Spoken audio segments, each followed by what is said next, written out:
Now let's find the derivative using an equation. So the question states that we have to find dy by dx, and this is the equation given to us. So how will you do that? Well, we have to differentiate with respect to x. So we'll differentiate this entire left hand side with respect to x, and we'll also differentiate the right hand side with respect to x. And the right hand side just has a 0, so it'll just, the derivative of 0 is literally 0, so it doesn't really matter. Now on this side, the additive property of differentiation will apply that, because you can see that there are so many terms being separated by addition signs.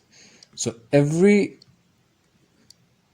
term over here between the addition signs will be differentiated individually. So this will be differentiated individually, this as well, this as well, this as well, and this as well, and this as well. So now that we have this equation, well, let's see how we'll differentiate each of these.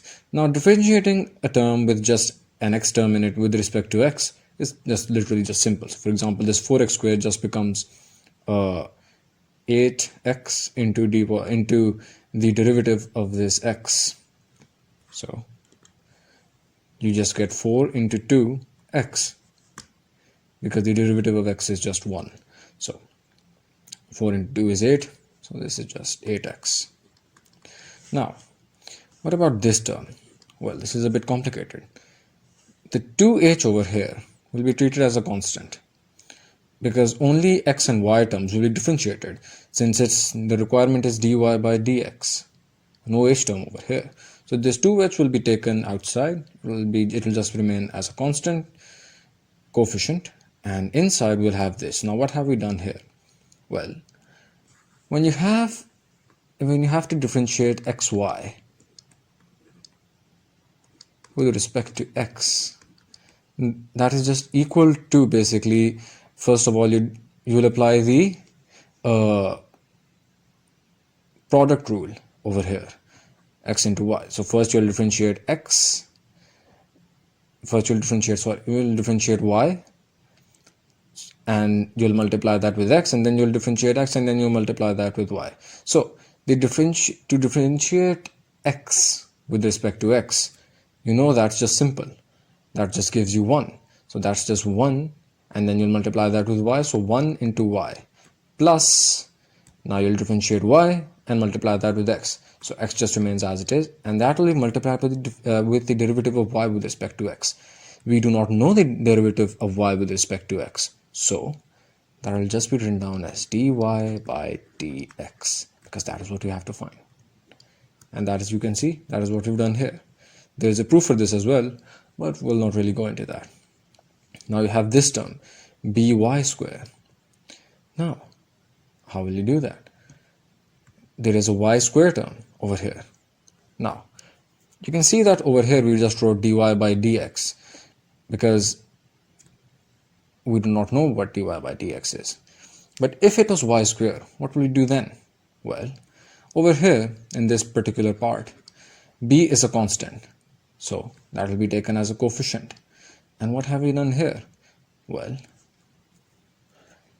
y, when you have d of y square by dx, in this case we'll just do the general power rule, and this becomes, the 2 goes into the coefficient, so this will be 2, and then we'll have y into y in raised to the power 2 minus 1, and then that will be multiplied with dy by dx.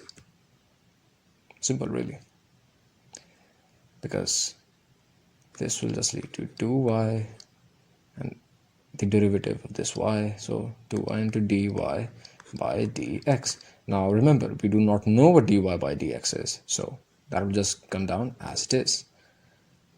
Then you have this term, 2gx.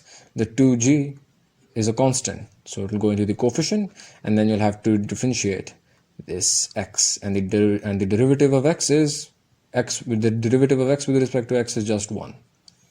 Now we have 2fy.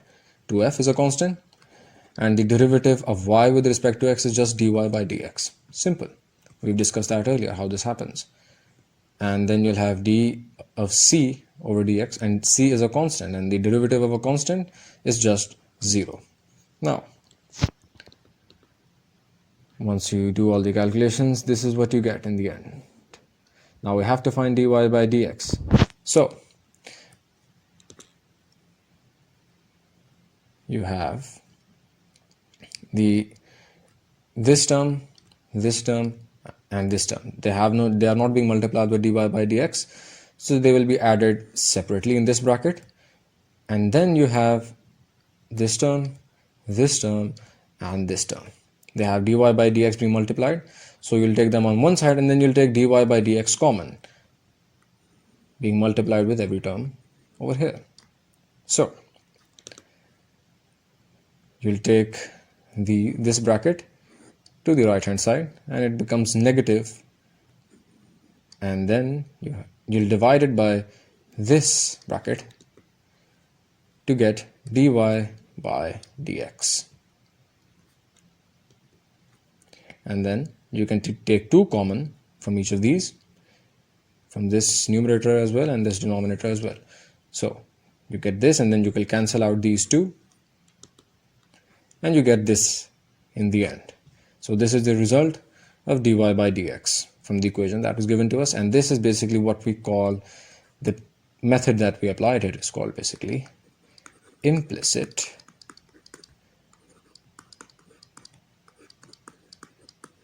differentiation.